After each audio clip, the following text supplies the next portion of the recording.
영혼의 피폐함이라는 제목으로 사랑하는 신우 여러분들과 함께 말씀을 나누고자 합니다.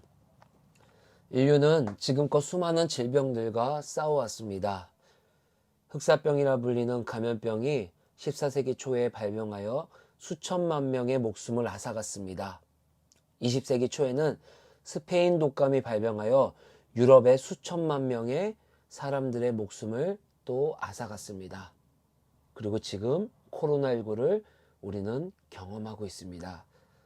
이러한 절망적인 인류 질병의 공통점은 계속해서 지속된다는 것입니다. 하나의 질병이 해결되면 여러 복잡한 이유로 또 다른 질병이 생기고 또 그 질병이 해결되면 또 다른 문제로 다른 질병이 생기게 되는 것을 우리는 경험하였습니다. 이러한 비슷한 양식의 사례가 우리 신앙에서도 발견되어지고 있습니다. 한번 살펴볼까요? 우리 신앙의 많은 문제들을 우리는 경험해 봤습니다. 그러한 문제가 해결되면 또 다른 문제가 우리의 영혼을 피폐하게 만든다는 것을 우리는 직접적으로 간접적으로 경험해 보았을 것입니다. 육신의 질병도 사람을 연약하고 무기력하게 만들지만 영혼의 피폐함도 사람을 똑같이 무기력하고 절망적으로 만든다라는 사실을 우리는 알 수 있습니다. 그래서 인류의 역사를 살펴보면 사람들은 질병의 문제를 해결하기 위하여 무던히 애쓰고 노력했습니다. 흑사병을 해결하기 위하여, 스페인 독감을 해결하기 위하여, 지금은 코로나19의 문제를 해결하기 위하여. 신앙의 문제도 마찬가지입니다.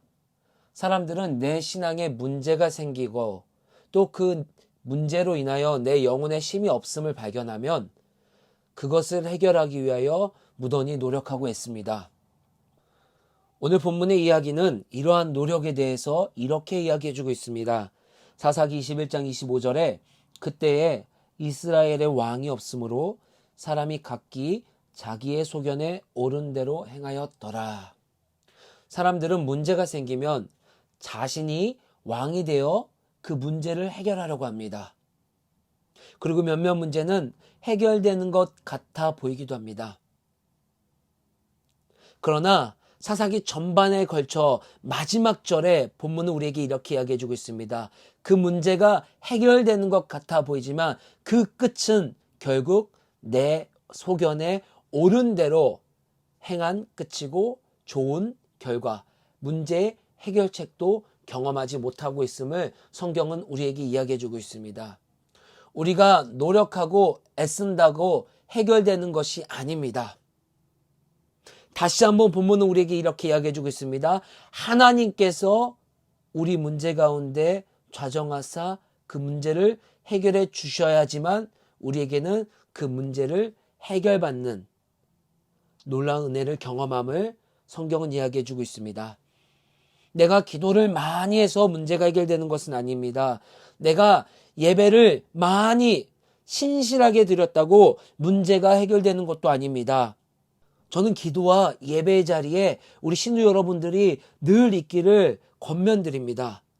또 그 자리에서 발견되는 여러분들이 있기를 너무나도 권면드리고 기대합니다. 하지만 내가 기도의 자리에 있건 없건 예배의 자리에 있건 없건 하나님께서 내 삶 전체에 깊숙이 들어와 주셔서 내 삶의 주관자로 존재하셔야지만 우리 신앙의 문제가 해결된다는 것을 기억하셔야 합니다.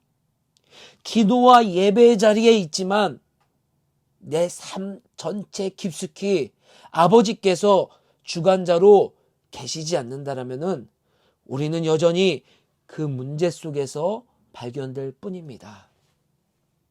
사랑하는 KDB 신우 여러분,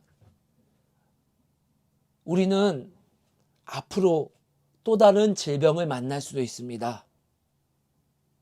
우리는 우리 육신뿐만 아니라 여전히 영혼의 또 다른 더 힘든 신앙의 침체기를 겪을 수도 있습니다.